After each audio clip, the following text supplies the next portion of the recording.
Okay, welcome everybody to episode 36 of the Academy of Management Origin series. And in this paper, I'm going to be talking with Erin Bass and Mike Pfarrer about their paper, Better to be Loved by Some, Firm Flaunting as an Impression Management Strategy. And I just want to recognize that they wrote this paper as members of a four-author team, so four authors on the paper. So the other two authors are Ivana, Milosevic, and Varkey, Titus, or Onan Titus, as I know him.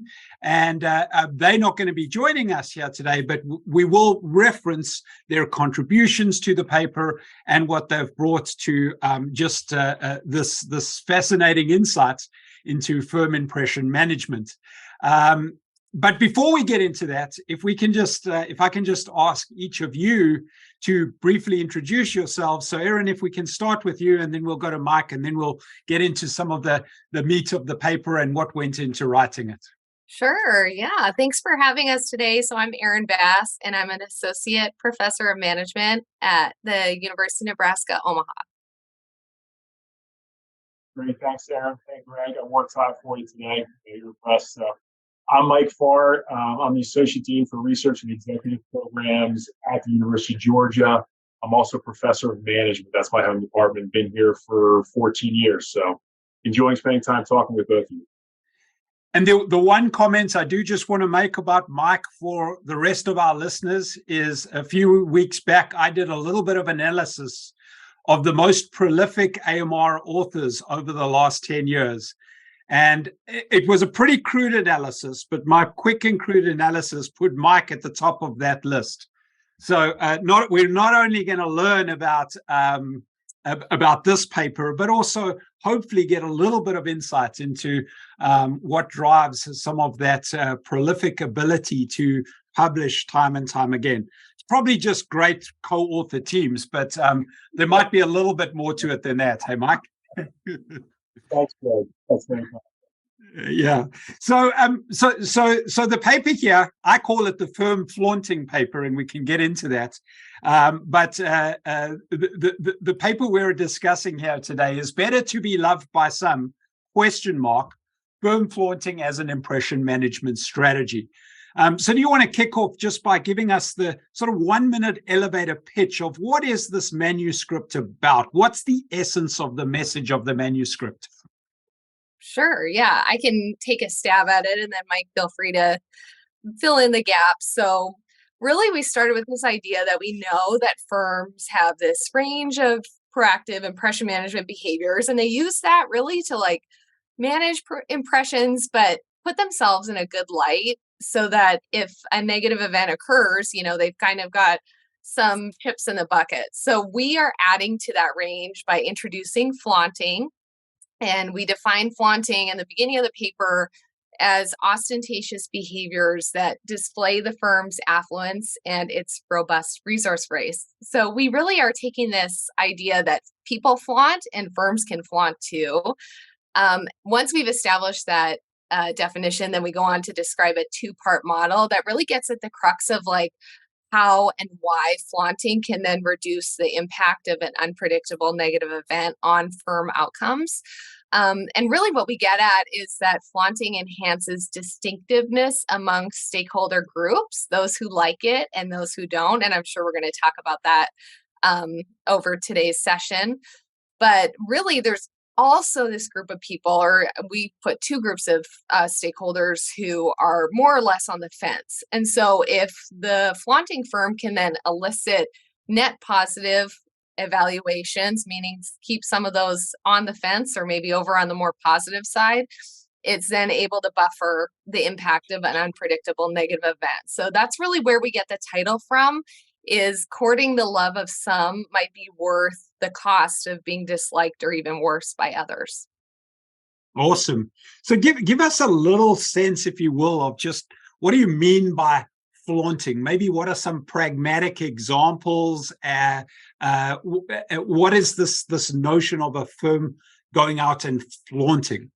Yeah, that's a great question. And Mike, I know you have a couple examples too, but it's really getting at does it have this very opulent headquarters, for example? Or does it have these junkets that its employees or board members go on that, they're throwing big parties, like all of these things that you're kind of sitting back going, what is the utility in that? Why would a firm spend the money on that if it doesn't really have to? That's great. And, our conversation started with this because both Erin and I experienced this in different ways. So Erin can tell her story about working in an industry where she saw flaunting firsthand. And, more generally, we're an applied field, right? And so one thing that I like to always say to co-authors, Greg, I've had the pleasure of working with you too, is that, it's okay for things to be phenomenologically driven. Like we observe something or read about something in the Wall Street Journal and we say, well, why is that? And so more generally with the flaunting paper, hey, we acknowledge there's plenty of impression management tactics out there. We're saying, here's another one that we've observed and lived and maybe a little different because, and we'll get into this more, you're deliberate, you know as a firm that you're going to make some people unhappy with this behavior, but you think net is going to be a positive. And one thing I've experienced a lot in my research, and then also, I'm fortunate to teach a lot of executives in Atlanta. So we have our executive MBA programs there. We also have an exec ed arm. And this 21st century phenomenon, and almost recently in the past decade, about firms taking stances on things. It's a little bit different from flaunting, but the outcomes are different. That if you're Nike and take a stance on the BLM movement or something like that, someone's not going to like that. Right. And so, but you also know that some people will, and there's a calculus involved in that it's a net positive. And then back to personal experience. So for years, I had a senior executive from a major cigarette manufacturer. There aren't that many left. So you kind of figure out who that is. Speak to my exec MBAs about, different strategies that they would have.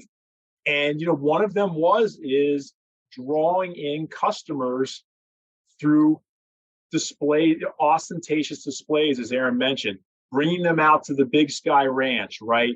Offering that, making them feel as part of an exclusive club through the various gifts and lavish things that they throw them, whether it's a party or an all-inclusive trip with a significant other, things like that.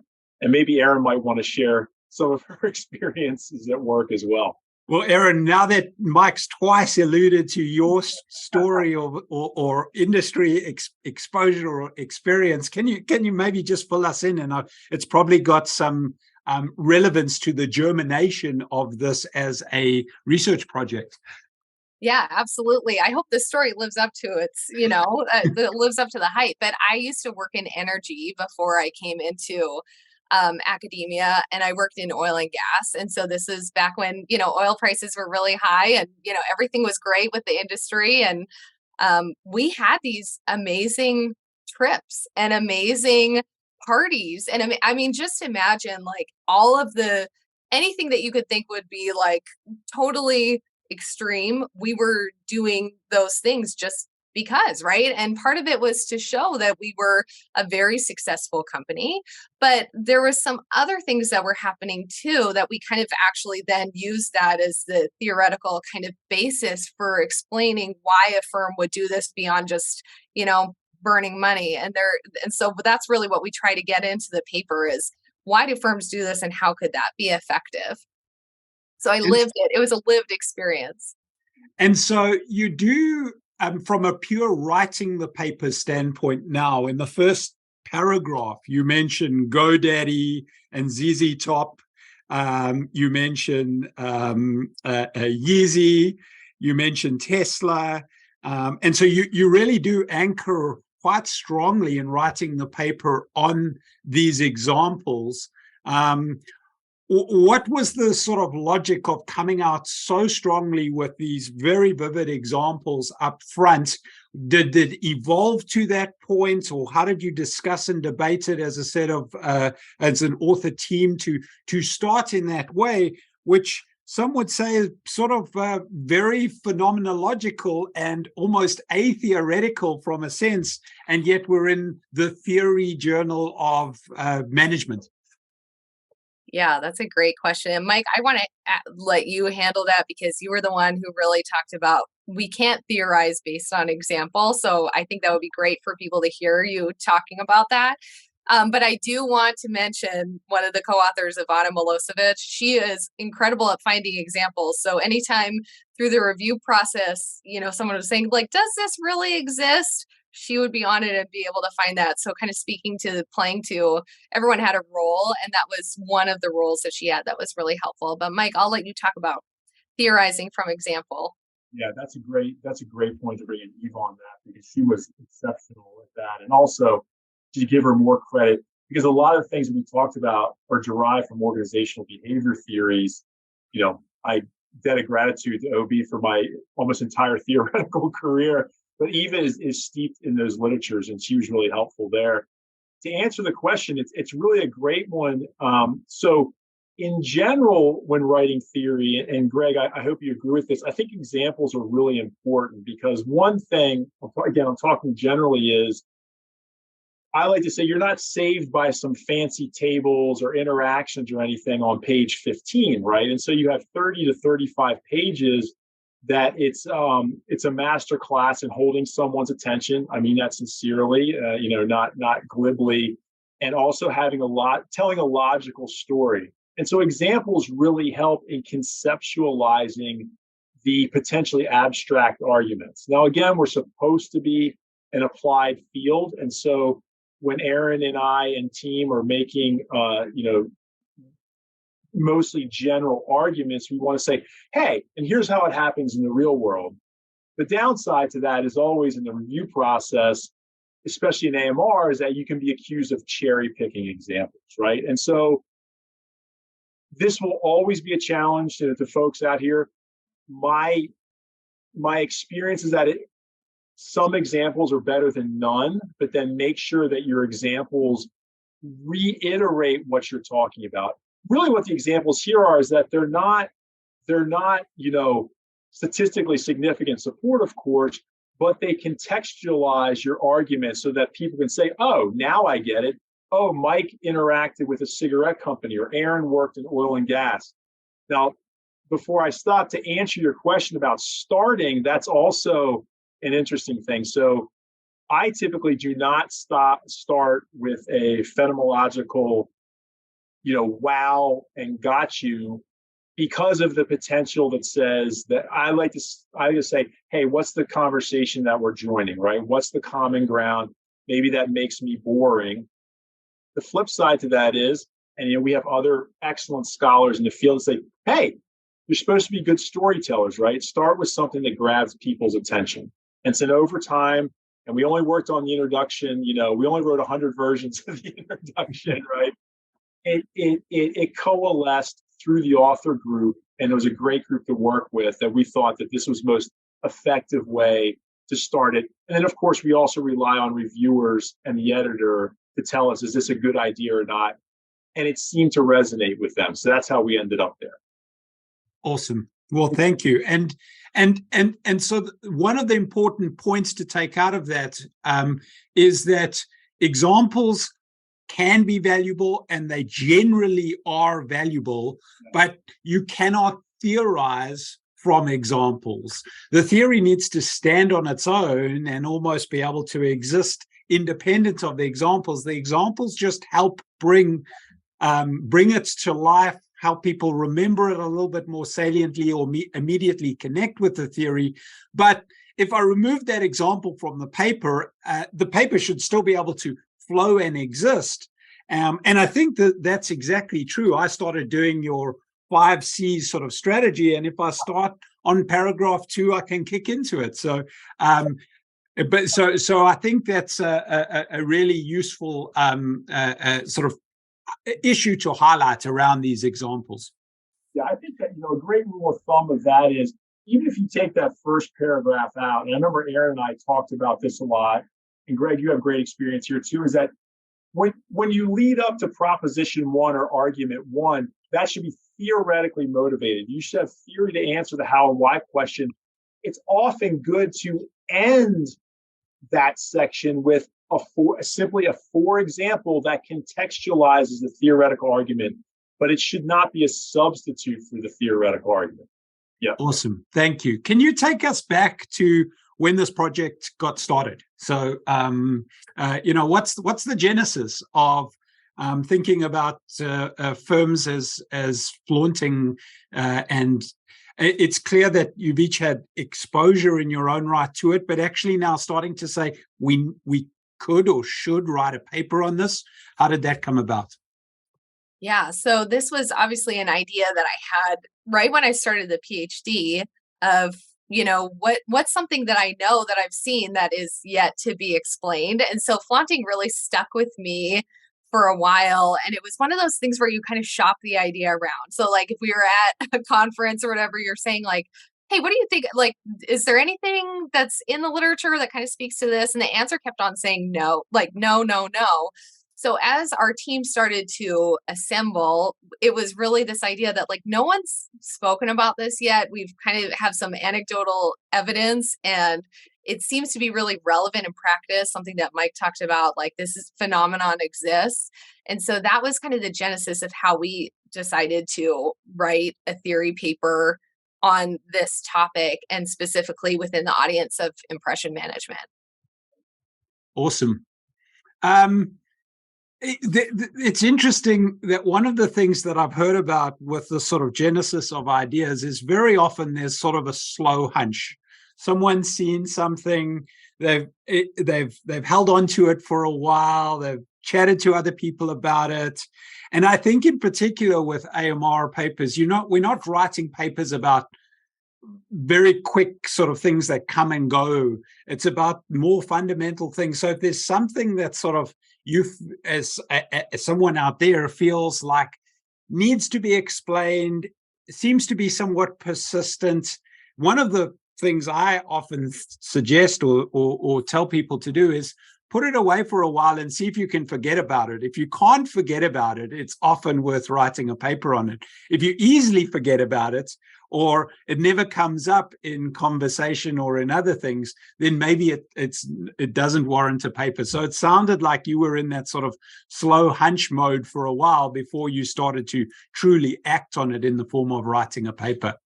Yeah, and what's really interesting, I just want to make a comment on that, is I went back to look at some of the previous drafts of this, like initial submission and how it developed through the review process. And to your point, the idea actually remained pretty consistent throughout all of the drafts, right? And so we couldn't forget it, and it was still like a very clear idea, and it just helped get developed through the review process and the input that we had in the review process to consider other things. But you're right, like that nugget remained even from like when we initially had the idea to write a paper on it.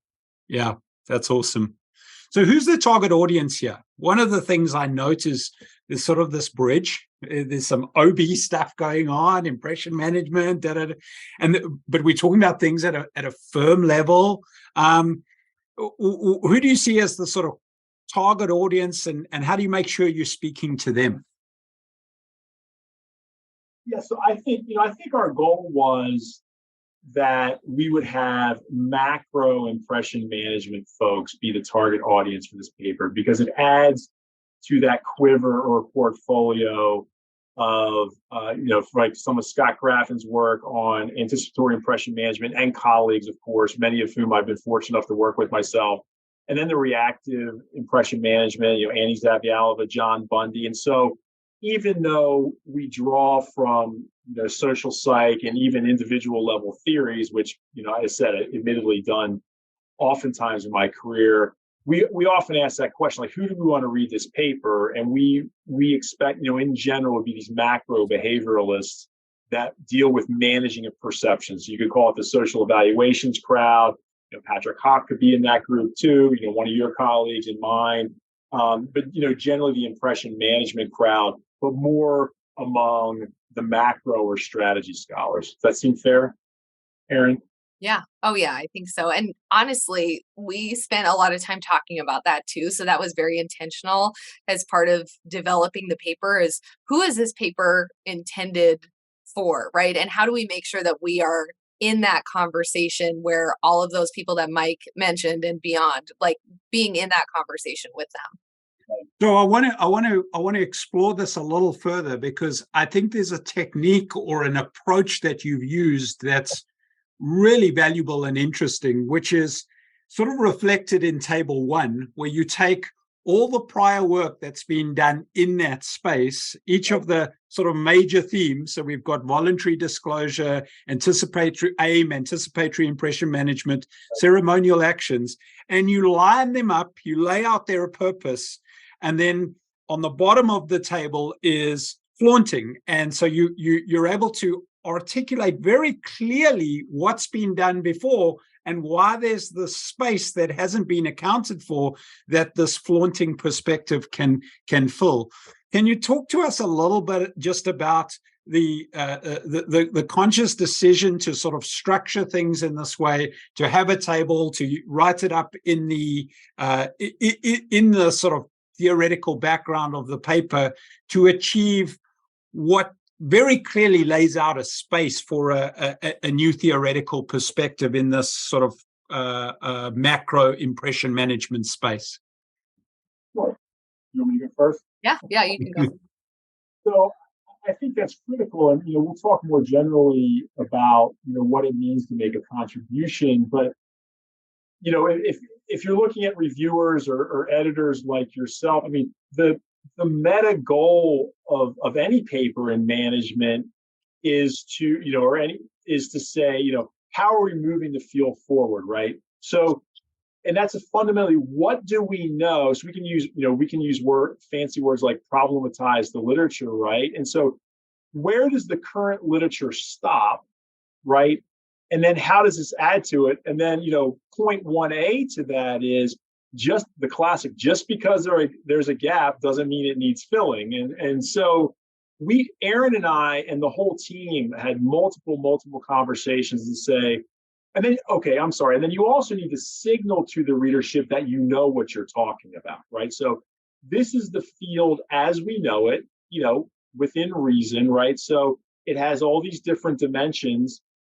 And, admittedly, we're not splitting the atom here, but we're adding something to the portfolio that by adding it makes the literature, or more importantly, makes its predictive power hopefully more complete. And so that was very important to us, because we know, a major thing that reviewers and readers will look for is that, are you signaling what you know? And then are you saying that what you're doing advances the literature in a meaningful way? And that became, the manifestation of that became the table, and became for us to say, all right, hypothetically, the field doesn't fit this one space, right? And that space is missing. We're going to fill that space and go from there. Mm-hmm. So I think that's incredibly useful for sort of conceptualizing, how do we think about writing theory papers that are going to fit into a 35-page manuscript and make a contribution. Where can we go so far with the existing theory, and where's there space that it would make a lot of sense to add something on, to reconfigure something, but then I think the other piece of that is the practice of distilling it down to a table. I think probably adds discipline to your writing, to know that you're covering all dimensions of that table, and makes it easy for the reader to understand, what do we know from before and what are we adding on? So I think I found that valuable as a reader of this paper. Can you talk to us a little bit about the stakeholder piece? Because you've got at the outcome of this paper the notion that it's going to impact certain stakeholders. And stakeholders, it's sort of quite a broad umbrella term, and it often encompasses a lot of different groups with a lot of different perspectives. How did you think about stakeholders here, and how specific you would get, or how general you would get, in trying to understand which stakeholders would care or not care as much about flaunting? Because I think dealing with stakeholders can sometimes be challenging for theorists. And so I'd love to know what your sort of approaches were, or some of the mechanisms or thinking tricks that you use to help navigate the stakeholder space. Yeah, I think that's a great question. Mike can share the tricks. You said tricks that we use. So Mike can share the tricks. I just knew that as an impression management paper, like that's what firms are doing when they flaunt. They're managing the impressions of someone. So like we knew that we had to have stakeholders or something in there to explain what was being managed. The other side of it that we always thought was really kind of cool was that some people like it and some people don't. And we wanted to make sure that that was reflected in the paper. So in some ways we had no choice but to talk about stakeholders, and specifically stakeholder groups is what we settle on. And so that's the language that we use throughout the paper. But just identifying that, like in Mike's example of the going out to the Big Sky Ranch, right? Like some people are going to read about that and be like, oh, I would love to do, like, that sounds so cool. And look at these pictures and how do I get to be a part of that? And then others are going to be like, I cannot believe this. This makes me so mad. And, so capturing that by comparing and contrasting these stakeholder groups was something that was really critical for us to be able to develop theory about related to flaunting. Yeah, I echo that. And I think getting into the process is really important because we knew who the target audience was. And so our figure 2 in the paper shows this 2x2 with the extreme support coalition, the fanboys, the lovers, whatever you want to call it. And we observe this phenomenon all the time. And again, a 21st century phenomenon, exacerbated by social media. And so we're saying, okay, who are these people? What's their makeup? And then again, here's where Eva's OB experience really helped us, is that then we had to get into the mechanisms to develop the 2x2. And so we're thinking, if these people are interdependent, right, with the firm, or highly interdependent, they rely on the firm, or at least cognitive they do, and they share the same worldview, these are the high people. These are the people that we got to have. And then naturally, we're like, all right, what are the other 4 dimensions? And so that creates the other 3 groups, right? The opposition is natural. They're the low. And so they're the people. So they're not the fanboys. They're the haters. And they just don't buy into any. So, and they're also not dependent on you in any way. So they're the antagonists, right? And so what I think is 2 things that are cool about the paper is that, one, this impression management behavior and kind of, part of how we make the contributions, that that you are dividing and conquering here if you're engaging in these behaviors, right? We had the word wedge in the paper for many iterations, and driving a wedge, and the reviewers rightly told us to, kind of owned you down. You can see how excited I am, right? But you're driving a wedge, you're dividing and conquering. But the subtle cool thing, at least for Erin and me and our co-authors, is that the action is actually on the off diagonal, right? And so you're going to get these polar opposites that all else equal cancel each other out. So then if this is going to be effective, i.e. net positive, then you got to keep those others 2, those enthusiasts, right?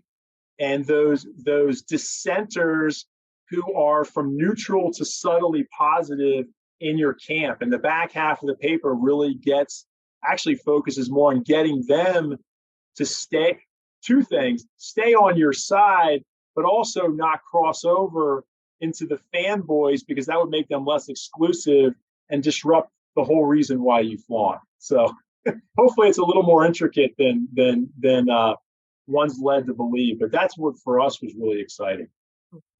Now, Mike, the one thing I would love to ask about is the notion of developing a typology of sorts. So here you've got 2 dimensions, so you'll end up with a 2x2. And what are the tricks or the approaches to doing that well, such that it can actually make or be part of making a theoretical contribution, versus you as a prior associate editor at AMR know that we get tons of papers with 2x2 typologies that just don't make a contribution. And so what distinguishes developing a typology that becomes part of a contribution from one that really is quite passé or doesn't say that much? Erin's going to laugh when I say this, but I must have said that says it 1,000 times, that my opinion only. Don't let people tell you that a typology isn't a theoretical contribution, because I believe it is. If your Corneliuson thinks it is, then that's good enough for me, right? And so he's a friend and a colleague and a former associate editor and a great theorist. But what we often see is that people stop there, right? And so here's where, and so there's that is the be all and end all of the paper. And it's a theoretical contribution, but I think what it leaves most readers of AMR, it makes them feel unsatisfied. And so I look at it as a means to an end. And so that first meta contribution, I shouldn't say meta, major contribution is a typology. Here comes Erin. Then we want to see you apply it to something, right? That's part 2 of the paper. And there's a lot of different ways to do that. But if you're going to give them that, then put it to use, right? Put it in action in some way. And I find that to be more satisfying to readers, and it fulfills their expectation of what it means to make an AMR style contribution, or one that's, fits up 35 pages, right? So the typology is used in explaining something else. Yeah, and so it is a contribution. You could stop there. And I'm just being practical, right? I think that's risky, because then, you want to engage it in explaining something else. Yeah. The other piece that I think is incredibly relevant, which you didn't mention, but make sure that the dimensions of that typology are theoretically relevant or theoretically meaningful. Right. And so maybe you or Erin can just talk a little bit about, how did you come up with your 2 dimensions for your typology? Where did you sort of draw them from? How many iterations did you have to go through? What was sort of the sense making or the theoretical development of those dimensions? Yeah, I think that this development, and Mike, feel free to chime in, was very reflective of our entire writing process. So we'd come together and we'd be like, why? Like, what, or how do we explain this? And then we'd go to the literature and try to find relevant literature that would help us try to explain the phenomenon. And again, like, this is a phenomenology driven paper. So of course we're going to sit there and ask why. But I think having those conversations were really helpful in not just identifying the schema congruence and interdependence, but like the mechanisms that we talk about later on in the paper, like the buffering and, really coming together and keeping each other honest about explaining what was actually happening in the paper was helpful as an approach for us. And I think Anand has an incredible skill with that. So he was really pushing us to drive the logic home in every part of the paper. And he also helped us infuse logic so that it really provided a narrative that is then not just a theory paper, but can contribute to the conversation about impression management and identify this new tool that had not been talked about before. Cool. I'll echo that. And as I said, we knew about this. We knew about the fans, right? And then we said, theoretically, what are their characteristics? And that's high schema congruence and high interdependence. And then we asked the $1 million question: does that mean there's people that are high, low, and low, low? And so we continue to have those conversations, like you said, theoretically matter. And so I think we did a great job figuring out that these are not the null set, right, or the empty set, that all these groups exist. And then to reiterate, I think the subtle action on the off diagonal, because the opposition and extreme support coalition may cancel each other out, is cool. And then another thing, and we'll laugh at this, table 2 with our something that looks like a QCA, right? But it's actually not, came in later in the process, thanks to the review process. But this gets to the theory. As simple as that looks, what that let us do, because from 3,000 feet, you would think this diagonal cancels each other out, but this diagonal cancel each other out.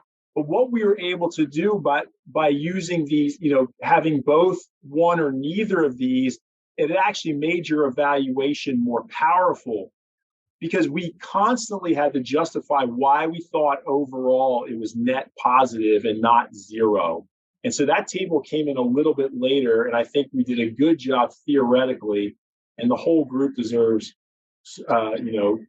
kudos for this, to say how we got to net positive. We were pushed on that, and that's how table 2 came about in the text that follows it.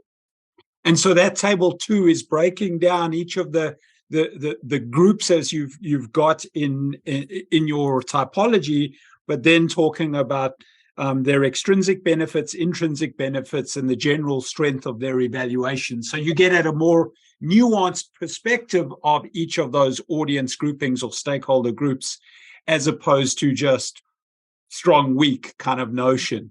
Right. So based on that, if the folks buy it, the Extreme Support Coalition may be highly positive in figure 2, but that positivity outweighs the negativity of the opposition because of the anchors. And credit again to the entire team for coming, for working through, iterating through those things. Yeah. So you've spoken a little bit about the power of iteration and how things get added to or changed in the paper, and this table 2 being one example. Were there any other sort of quite big items that changed, either as a result of reviewer comments or new insights that were generated through that iteration?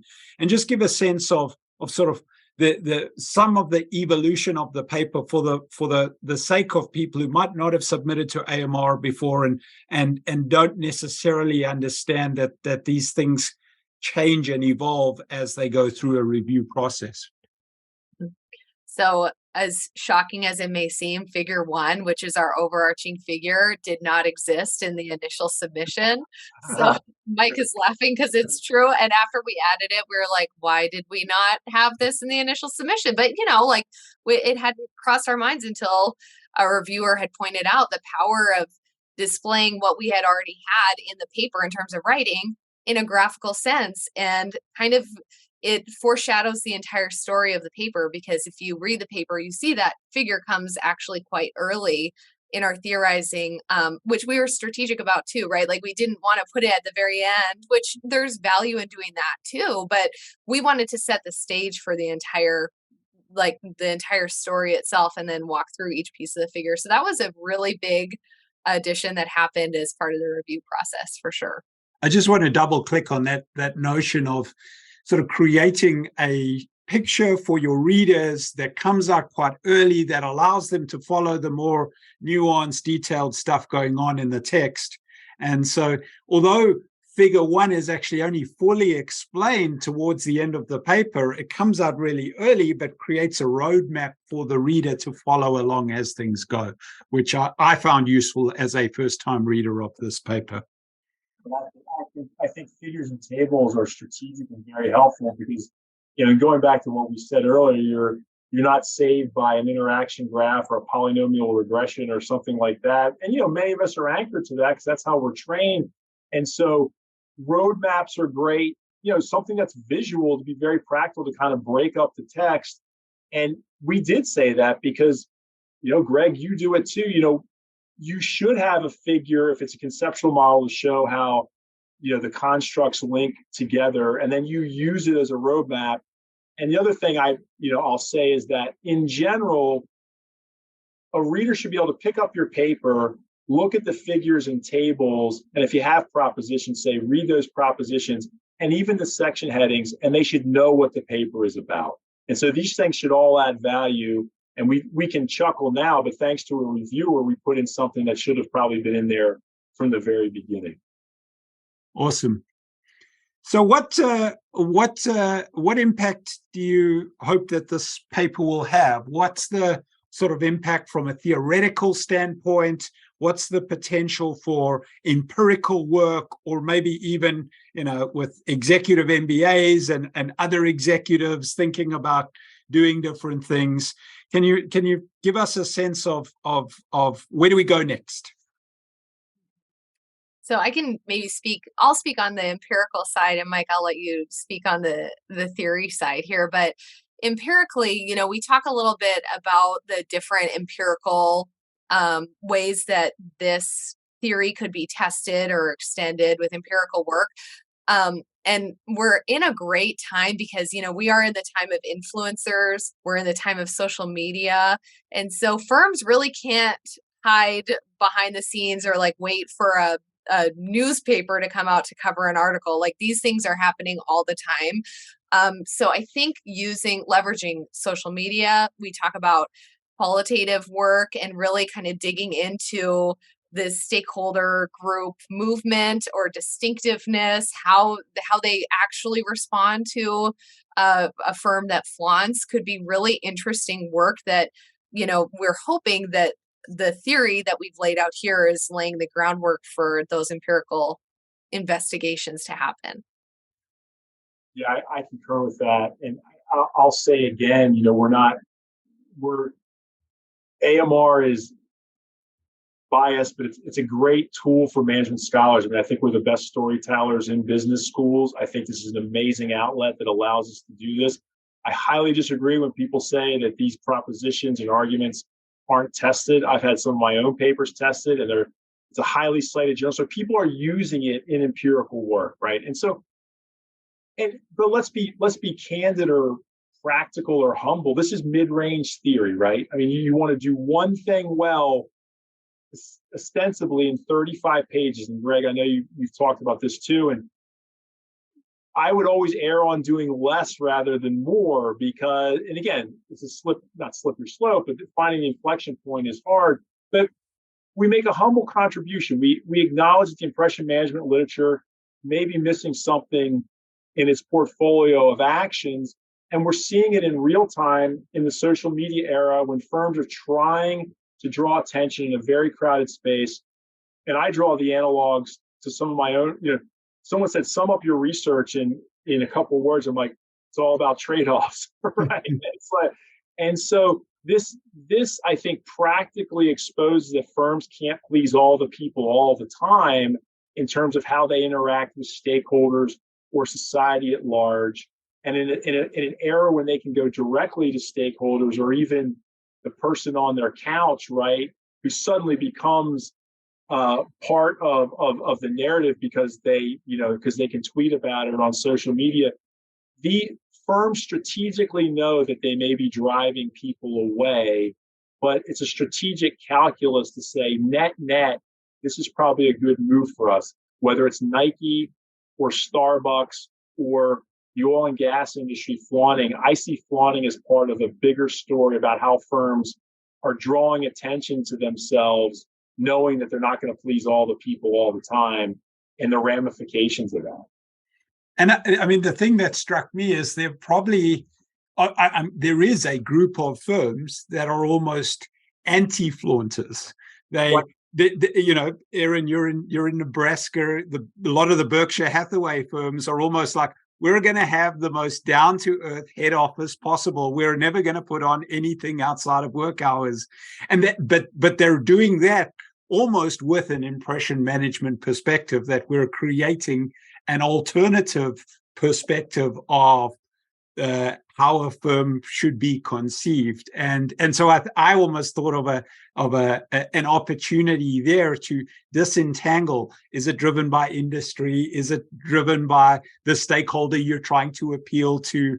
But I think there is sort of this counter movement to what I think is a very strong flaunting movement, but this opportunity space opens up for firms to counter against that and be the alternative.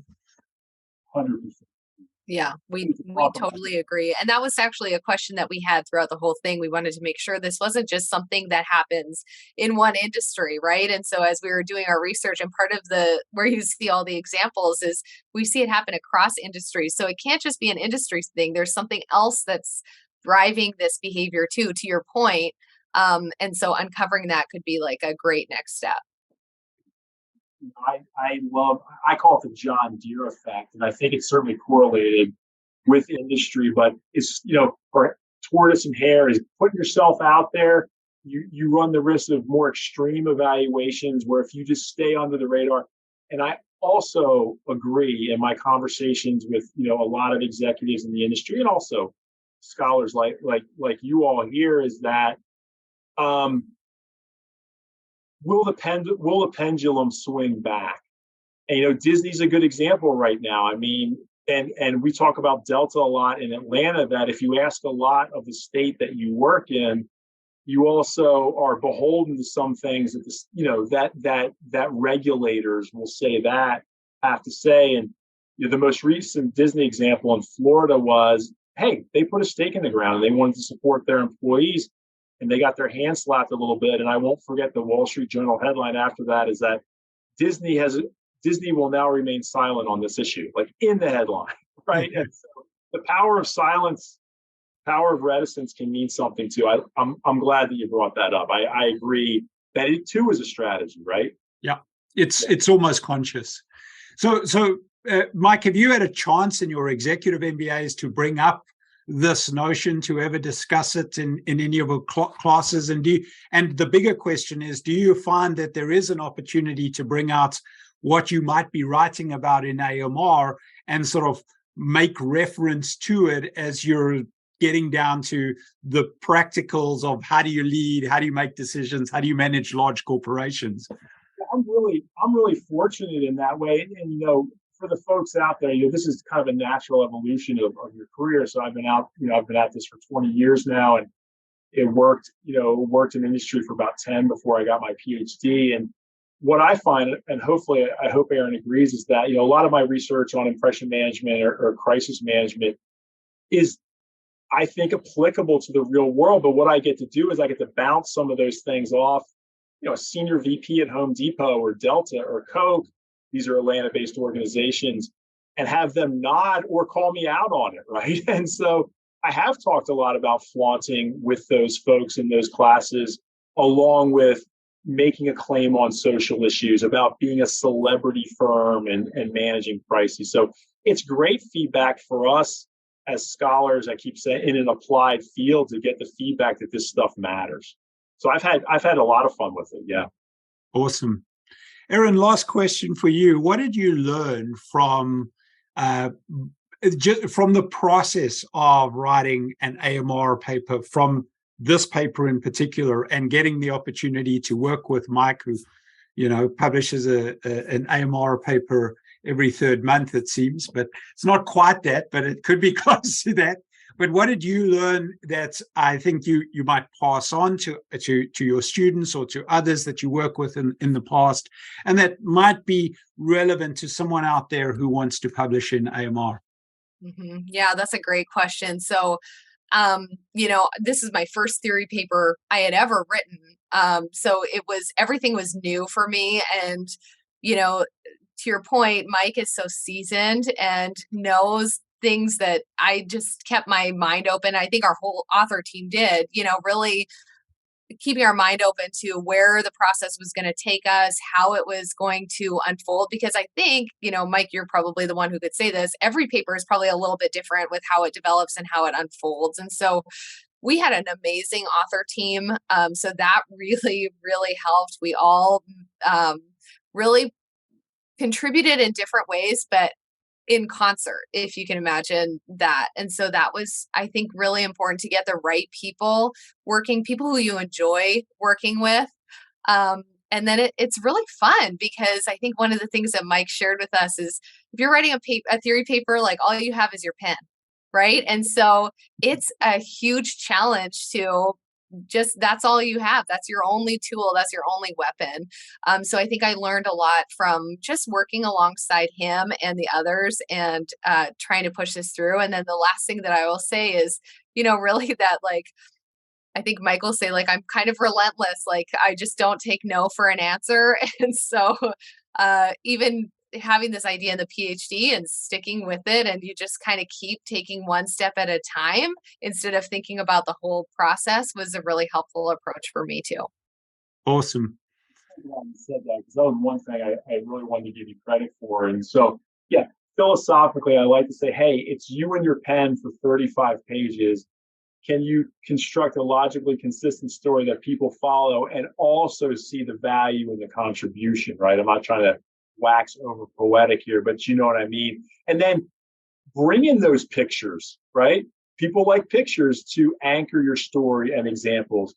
But back to what Erin said, she was relentless. And if I can say anything to co-authors, and we were amazing at this, is that papers go to die, even empirical papers, if you do not iterate on them. And we consistently met every week or every other week to make progress.